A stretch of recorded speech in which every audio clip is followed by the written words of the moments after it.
Look around your life for a moment.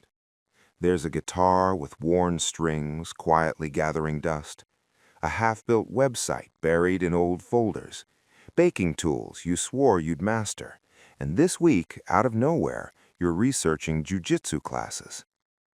You know that very specific sting that hits your chest when you see all of this. The guilt, the embarrassment, the voice that says, finish something for once. Society has a label ready for you, dilettante. People call you scattered, chaotic, unfocused. They tell you you're missing the discipline to pick a lane and stay in it. You probably even repeat that old line to yourself, jack of all trades, master of none. You use it like a whip, proof that you're behind. But you almost never hear the full sentence. A jack of all trades is a master of none, but often better than a master of one. Psychology and neuroscience have a different story about you. What feels like chaos is often a sign of a highly responsive, highly adaptive nervous system. You're not failing to specialize. Your brain is quietly building something rare, an M-shaped mind. For the last 100 years, the world was built for a different kind of person. It was an I-shaped game. Dig one tunnel, go down, not sideways. If you spent 10,000 hours on one swing, one algorithm, one niche, you were rewarded. The rules were stable. It was like golf. Same course, same clubs, same target. But that's not the world you live in now. Today's world is a wicked environment. The rules shift mid-game. Industries appear and vanish. Tech makes one skill priceless and another useless overnight. In that kind of world, the hyperspecialist isn't just focused, they're fragile. One big change and their entire identity can become obsolete. Your brain senses this even if you can't explain it, so you drift. One season, you're obsessed with electronics and fixing broken machines. The next, you're deep in mindfulness, lifting heavy, or learning to DJ. From the outside, it looks like you can't commit. On the inside, something much more interesting is happening. You're collecting distant data points. Psychologists call what you do far transfer. Specialists lean on near transfer. They solve familiar problems with familiar tools. You, on the other hand, drag ideas from one completely different domain into another. That's where original thinking is born. Picture a web developer who used to be a farmer and beekeeper. On paper, that past looks irrelevant to code, but because they've worked with actual ecosystems, growth cycles, and fragile balances, they're designed software like a living garden, not a static machine. Their mental model of systems is richer than someone who has only ever stared at screens. That is far transfer. That is where innovation lives. You feel like an imposter because you're not the best at any single thing, but you're missing the real source of your value. Your genius isn't in one deep hole, it's in the bridges you can build between holes. You're not shallow, you're a synthesizer. Of course, simply knowing this doesn't magically erase the anxiety.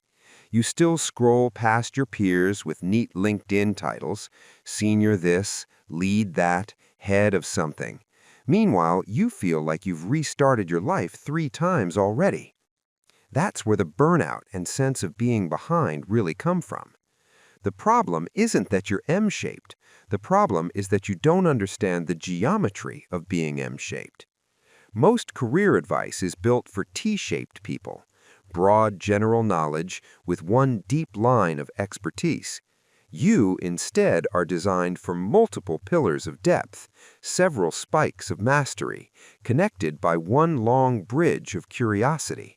That's the M shape. But here's the trap. You cannot build all those pillars at once. If you try to write a novel, launch a startup, master data science, and train jujitsu all in one season, your system will overload. You'll interpret that crash as proof that you're weak, when in fact, you're just mismanaging your design. True polymaths don't do parallel mastery. They practice serial mastery. They live life in seasons. Maybe your 20s are for music and visual art. You go deep, gigs, practice, late nights creating. In your 30s, you pivot to programming or design to stabilize your finances. You didn't abandon art, you completed a chapter of building that pillar. That depth doesn't vanish, it waits, ready to be connected later. I read about a 53-year-old who finally made peace with this. He loved programming, and he loved music, philosophy, and game design. For decades, he tortured himself, thinking he had to choose a real path. Eventually, he flipped the script. He let programming be his financial pillar, but on his terms. No endless overtime, no draining leadership roles that stole all his mental energy. He capped his work week at around 30 hours. The rest of his time went into composing music, studying ideas, and building experimental games. Slowly, all his pillars fused into one unique body of work, personal video games that wove in his code, his soundtracks, and his worldview. That is an M-shaped life in motion. There's one last piece that makes you extraordinarily resilient, and it comes from evolutionary biology: redundancy. In nature, redundancy is not waste, it's protection. In some animals, there are multiple backups for critical genes and systems. If one fails, another steps in. That's why certain species are astonishingly hard to wipe out. Your random hobbies are the same kind of redundancy. If you're only a narrow specialist, say a single-type software engineer, and AI eats your niche, your sense of self shatters. But if you're a software engineer who can also repair electrical systems, teach language, coach beginners in fitness, or bake professionally, you are incredibly hard to corner. You've been building optionality. You've been creating escape hatches without even knowing it. You haven't been running around dabbling. You've been running a long, slow, personal experiment in adaptability. So stop apologizing for your room of unfinished projects. Those weren't failures. They were semesters in a university you secretly built for yourself. Your path was never supposed to look like a straight line. You were not meant to be only one thing, with one label in one tiny box.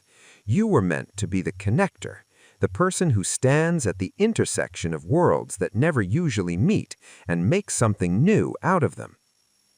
If you're ready to stop fighting your M-shaped mind and start using it, tell me in the comments where you're watching from. Drop a heart emoji to mark this as your turning point. And if you want the research and practical frameworks for structuring your seasons, check out the newsletter community linked in the description after you finish this video.